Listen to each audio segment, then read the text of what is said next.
Good afternoon to everyone, and especially good afternoon to our new people that came here today, and we appreciate it and welcome aboard.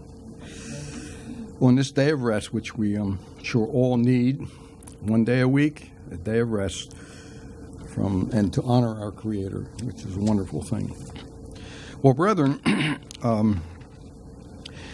in the book of Proverbs 27, verse 17, it tells us that iron sharpens iron, so a man sharpeneth the countenance of his friend. That's all important. I've heard that statement so many times over the past 30-some years that I've studied and read the scriptures and associated with fellowship with a lot of brethren in different places. Well, we all know, brethren, based on that this world we live in can be a very discouraging place to live in. I know that all too well. But you know, our Father in heaven wants us to be happy and joyful. In the book of Deuteronomy, in chapter 12, verse 7, he tells us to rejoice in all that you put your hands to do, to rejoice. Today, of course, what we live in today in our society, what it's turned into, the toxicity of discouragement seems to be everywhere. I mean, I see it at my place of work. I part-time work, and I've seen it in full-time work years ago, okay? I've encouraged that. I've been there. I sort of, as people say, well, I've been there, done that. Well, I say I've been there and I guess experienced those kind of things, you know, discouragement among some people, families, and so on. And also, as we all know, there seems to be like a freely flowing amount of in general, that is, where there's sarcasm amongst various people. I should say, encounter. We have put downs, judgments, backbiting, complaining, and lots of negativity. We all experience that from time to time.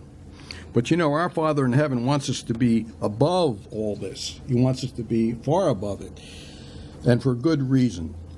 In our minds, constant negativity and having all these here fiery negative darts thrown in our direction, it could be on the news, watching the news, we'll say, oh, look what happened to them, or look what's happening, and so on. We become kind of discouraged.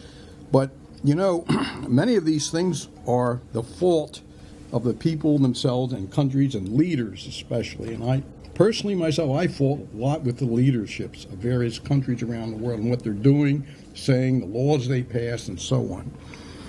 But anyway, my title today for all of us is Encouraging Others.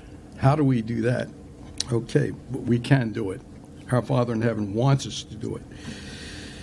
I want to read to you out of the book of Thessalonians, 1 Thessalonians chapter 5, verse 11.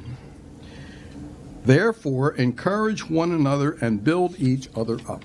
That's Paul the Apostle. Now, Paul the Apostle, if you ever studied his missionary journeys, he ran into a lot of problems and hate against him, the churches he established throughout Asia Minor, parts of Europe.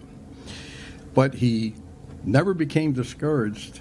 Even in a prison cell in chains, he had people, individuals who were part of his group, were allowed to come in, and he actually told them what to write down to send messages to other churches. But he never became discouraged. Of course, he had the Spirit of our Creator right there with him all the time. Now, encouraging other people, brethren, means to inspire them, him or her, with hope. That's one thing we have to inspire others with is hope. Fill them with courage and strength of mind and heart. And it's the way we talk to them and what we say. In a way, it kind of implies kind of infusing this person with life, energy, and some vigor. You know, and especially towards children. I have found that to be absolutely, positively a wonderful thing, to be able to encourage the little ones. When we, even teenagers, you know, we can be encouraging to them as well, and show them, teach, instruct. I got talking to a young woman. I'll say she's about 28 to 30. I met her in the supermarket. She was about 7 months pregnant. as she works at this supermarket that I go to, and I just happened to get talking to her, and I was asking her, I said, are you hoping for a little boy or a little girl? She says, well, it's already a little girl. She said, but I have 2 other daughters. And then she started telling me the problems she's having with her 2 younger daughters and so on.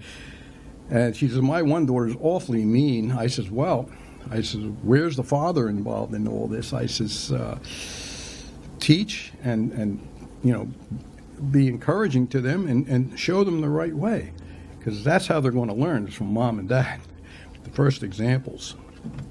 But that's an opportunity I got to try to be encouraging to her, and I wished her well. I really did.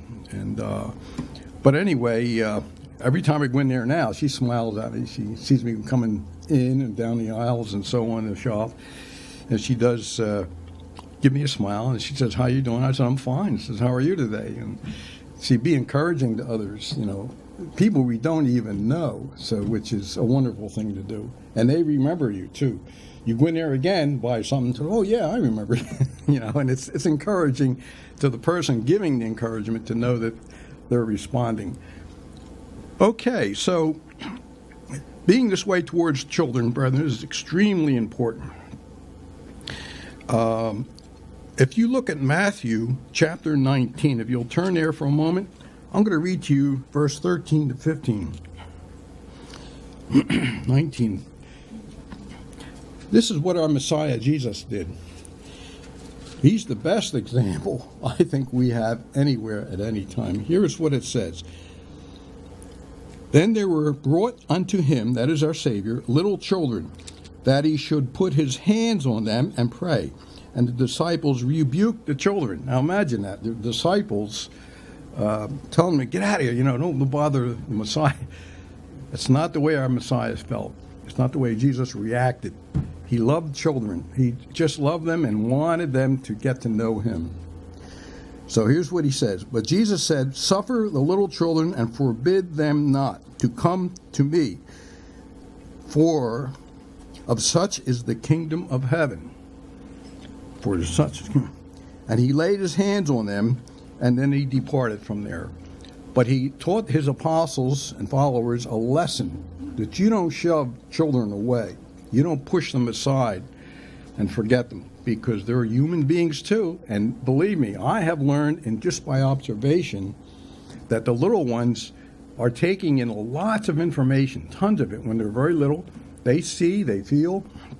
I know they're not mature as an adult, but they feel, see, and they copy others. I've seen that so many times, and to be encouraging to them, and if you're encouraging and gentle towards them, whether they're your children or not, or grandchildren, they'll remember that. And you watch and see how they come to you when you go visit them again. And be encouraging to them, and show them affection and love and gentleness and kindness. This is what Jesus was trying to get across to the people of his day as an example. Now, I have several ways here, brethren, we ourselves can grow to encourage other people. First of all, we have to reorient our thinking in that to notice the positive side of life, notice the positive things that you can present to other people. And it's a wonderful goal to pursue. Let's look at Romans chapter 12, if you will. Book of Romans. Let's go over there to chapter 12. These are some of the things and gifts that people have that can be shared to others to be encouraging to them. Romans 12, I'm going to start in, let's see, I'm going to read verses 7 to 10. Okay, here we go. Or ministry, let us wait on our ministering, or he that teacheth, or teaching, or he that exhorteth, on exhortation. He that giveth, let him do it with simplicity. He that ruleth, with diligence. He that showeth mercy, with cheerfulness. Let love be without dissimulation. Abhor that which is evil, and cleave to that which is good. Be kindly and affectionate one to another, with brotherly love, and honoring, preferring one another. not slothful in business, but fervent in spirit, serving the eternal God. That's a very good admonition for every one of us. I include myself in this just as well. Let's look at Philippians for a moment. Over to Philippians in chapter 4. Okay.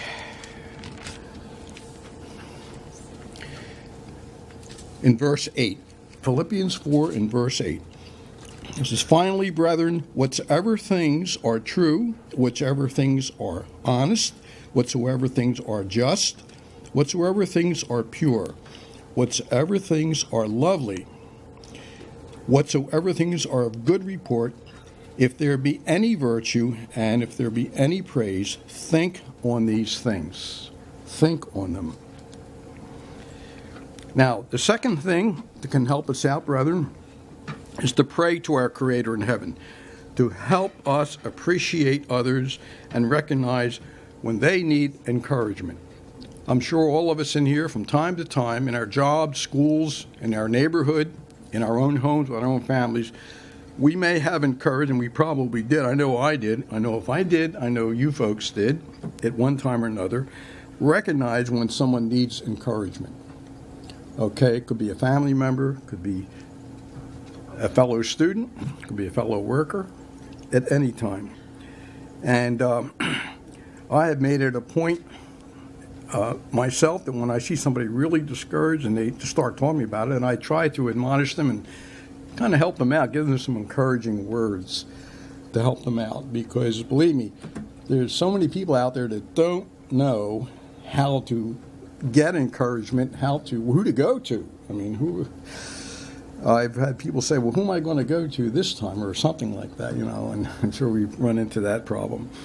But pray daily that our Father in heaven will show you, and I, of course, in our minds, how to do this, how to go about being encouraging to other people, to appreciate them. Because remember, they're going through problems too. And the way our society is moving, it's any wonder they can be encouraging. But people like you and I can help them out a great deal. Even just one-on-one, one person we know, see, and can come in contact with. The third thing is, brethren, to be sincere in encouraging other people. Our Father in heaven, brethren, He seeks sincerity in people. He wants us to be sincere to help that person, encourage that person, and to always be truthful to them, always. Now, I have had individual people that I'm really very good friends with. I just love their families, their little ones, and they find out that I keep the Sabbath.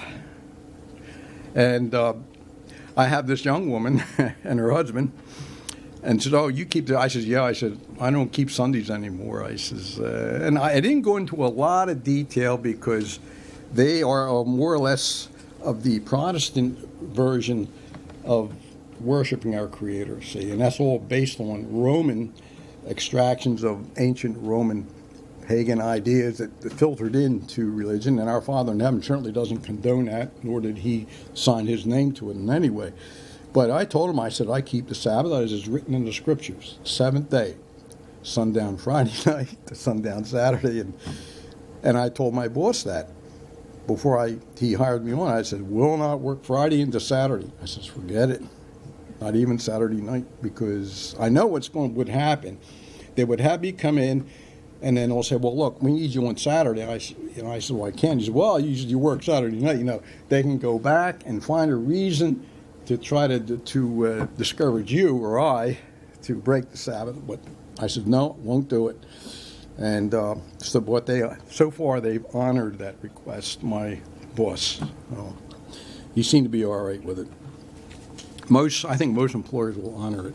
So some may not, but anyway, get ready for that one. So anyway, let's look at 1 Corinthians 5:8, okay, if you will. 1 Corinthians 5 and verse 8.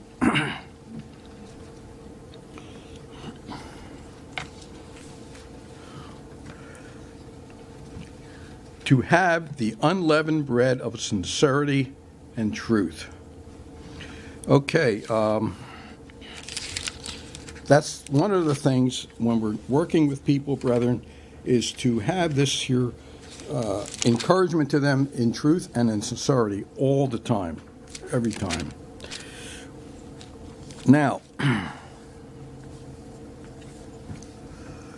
it doesn't hurt for us, brethren, to take an extra step from time to time without coming on strong, as some would have it. I had a boss tell me that about another person he worked with one time years ago. He said, "Well, this so-and-so man, he was a manager, and he said, boy, does he come on strong, vocalize in a way." So I think to myself, well, okay, I'm glad he warned me about it, because this gentleman was very vocal, and sometimes not in a real good way, but he did come on strong. But that's not how we're to do it in encouraging other people. So to vocalize to another person, or you can even write a note of encouragement, just a note. Recently, I had a very good friend of mine, and both her and her husband, she just had a little baby girl. And she texted me she said, well, I had my little baby girl, and her name's Roxanne Elizabeth. I thought, that's wonderful. So what I did, I sent her a baby card. Okay, I wanted to be encouraging to her, because she has two other young daughters, maybe 2 and 3 years old. And I can see that her and her husband are going to have their hands full, okay, with 3 little girls. And they're wonderful little kids. And they certainly love each other, and they love their children. So I sent her a little baby card and a little baby gift card kind of thing, and she was very happy about that. But this is only just one way we can be encouraging to other people, is to keep in touch with them. Okay? I have friends of mine that live in Tennessee. I've been friends with them since the late 90s, early 2000. And from time to time, I'll email them and say, well, how are you doing? Oh, well, they email me back, and they like to hear from people that they've known before. And the thing is, she told me all about her one daughter's engaged to be married. She's in Tallahassee, Florida now. She's got her RN and so on, and that's wonderful to hear. And she said, well, my son, he likes to play racquetball and all that, and he goes to a university in Alabama somewhere. And it's back and forth kind of information, and it's very encouraging to them for someone to get in touch with them and to be there for them and to talk to them. The fourth thing I'd like to mention here, brethren, and I think it's very important, to develop a habit of encouraging others, not to discourage them. I have a brother at home, an older brother, who's not in the church, and I try to be encouraging to him. It took me a while to learn how to do that, because when you're with somebody that you're close to and you've been your brother all these years, and you see that he's not interested in scriptures anymore or keeping the Sabbath, and but he's respectful towards me in what I do, and he's learned that, and we get along pretty well. So I try to be encouraging to him too, in the same manner, So he doesn't criticize or ridicule me in any way about reading the scriptures or anything like that. But in his mind, he goes into the sciences a lot. Astronomy. He loves space technology and things like that, which is fine. And, I think in the back of my mind, he's reading and studying and going into all these different things. Yet, does he see that our Creator made all those things? He brought them about. But, you see, I almost am tempted to vocalize, as I mentioned earlier, vocalize with my older brother. But I have to be careful, because I know how deeply he feels against, reading the scriptures or the Sabbath. So I'm careful. I have to be careful about that when you have a family member that is an unbeliever. So, you just work things out. At least that's how I do things. So in any event, brethren, during the course of the week or the days, as the days go by, if you meet up with somebody and they appear to be really down and out, and believe me, sooner or later you'll run into somebody like that, be they in your neighborhood, place of work, or down the street. You could be an elderly man, could be a homeless person for all I know. but try to be encouraging to them in the way that you feel best and pray about it. As I said earlier in my talk, pray to our Creator that He'll show you the way to do these things and to be there. It could be a clerk at a store, a co-worker, as I said earlier, to be encouraging to them. Just the other day, at my place of work, I work at nights. I'm working like 4 in the afternoon till 9 at night.